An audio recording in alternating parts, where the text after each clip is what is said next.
Interview our principal, Mrs. Subhitra Muralidharan, and she was working in an international school abroad.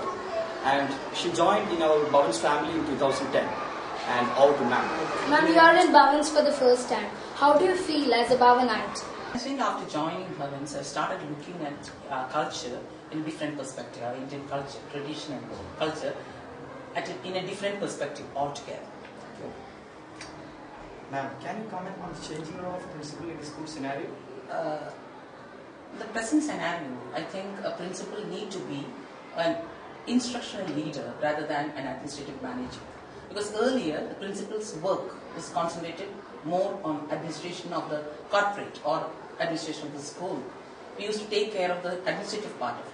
But now, more than being an administrative manager, I think we should empower the teachers and students to face the challenges of the modern world. Thank you. As Subhadra, what is your perception about the teenagers? Teenagers, I would say that they are a potential resource. If you look at history, we can see that any revolution, whether political, social, technical, all types of revolutions have happened when the youth of the country was mobilized. So definitely they are our potential resource, and how well we use them is in our hands. When I say our hands, I mean we, the adults and the educators especially. Most of the students suffer from emotions and stresses nowadays.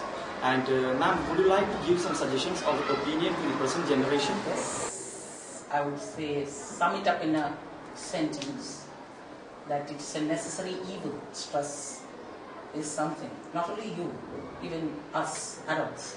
It's a necessary evil that we have to learn to live with it. That's it. In day-to-day life, we see that infants are being taught more than their capacity before they enter into KG sections. So is that the right way of education? What do they long for? Thank you for asking that question, Sonia. Because I guess that's exactly what we are addressing in our school now. Because we want to change the learning scenario of small kiddos, as you told. It should be a stress-free environment, and they should be learning in a playway method, as we have instituted it in our school now, present academic year.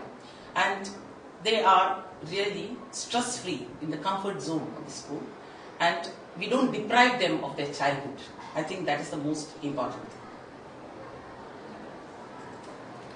Ma'am, we are about to launch Smart Class in our school. Yeah. Do you think it can remove the drudgery of the conventional teaching method? I think conventional method, drudgery of conventional method. Yes. See, whatever my perspective of students is that they're always curious. When we try to introduce anything new in a classroom, they're always curious and they give us undivided attention. But how well that curiosity is sustained depends on the teacher who uses it as a tool. So I guess we'll have to wait and see. Thank you, Tatma. Can you define an ideal teacher and an ideal student?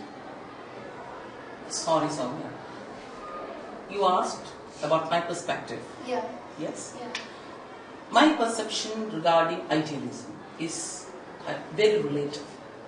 If you ask who is ideal student or who is ideal teacher or who is an ideal human being, I would say a person who is diplomatic enough to resolve issues, rise up to an occasion, face risks, take instantaneous decisions sometimes. All this together makes an ideal person.